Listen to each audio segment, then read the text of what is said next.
আজকে আমি যে রেসিপি করছি সুজির উপমা। আজকে করব সুজির উপমা। তার জন্য যা যা লাগবে আলু, ভেন্ডি আর হচ্ছে পেঁয়াজ আর লঙ্কা, বাদাম আর ছোলার ডাল। ভেন্ডিটা অবশ্যই লাগবে, আর ঘি লাগবে, ঘিটা লাগবে, আর লাগবে একটা ডিম আর গোলমরিচের গুঁড়ো।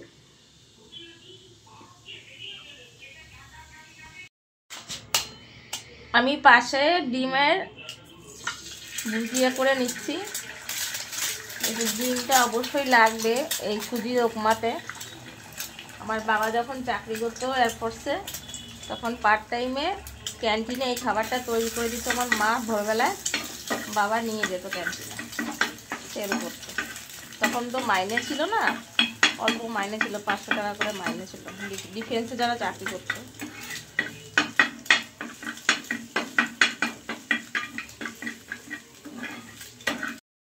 আমি উপমা বানানোর সুজির জন্য আমি প্রথমে কড়াইতে তেলটা দিয়েছি, গরম হলো। এবার কালো শস্য দিতে হবে,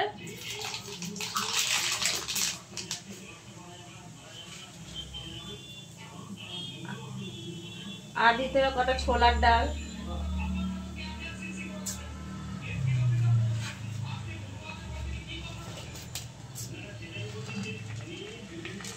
আর বাদামগুলো দেব।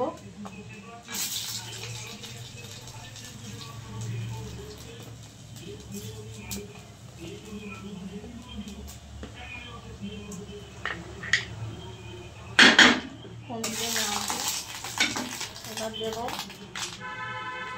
আলুগুলো, পেঁয়াজ, লঙ্কা এবং ভেন্ডি।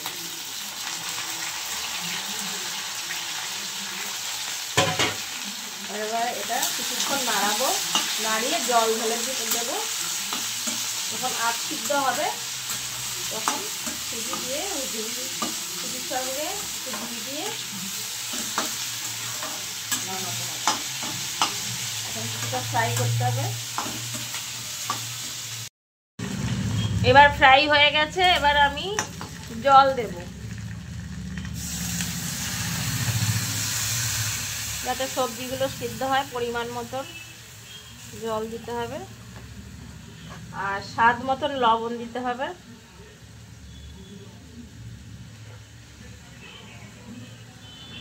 এবার এটাকে ঢেকে দেবো কিছুক্ষণের জন্য, যাতে বেশ তরকারিগুলো ভাপা হয়, আজ সিদ্ধ হয় যেটাকে বলা হয়।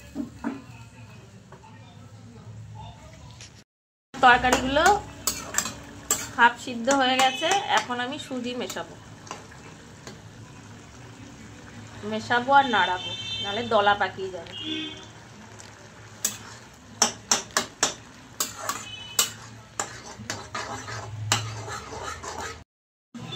এবার আমার রান্না শেষের দিকে। আমি এবার একটু নামানোর সময় একটু ঘি দেব,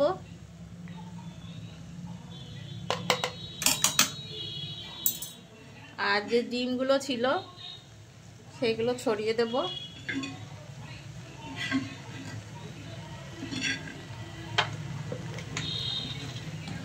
এবার একটু নাড়াচাড়া দিয়ে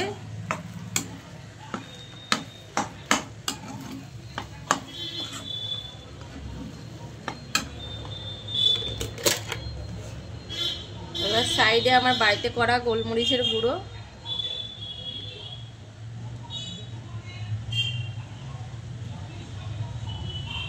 দেবো। এবার আমার রান্না কমপ্লিট। বাবা, আমার সুজির উপমা কেমন হয়েছে? উপমা অনেক সুন্দর হয়েছে মা, একদম সেই।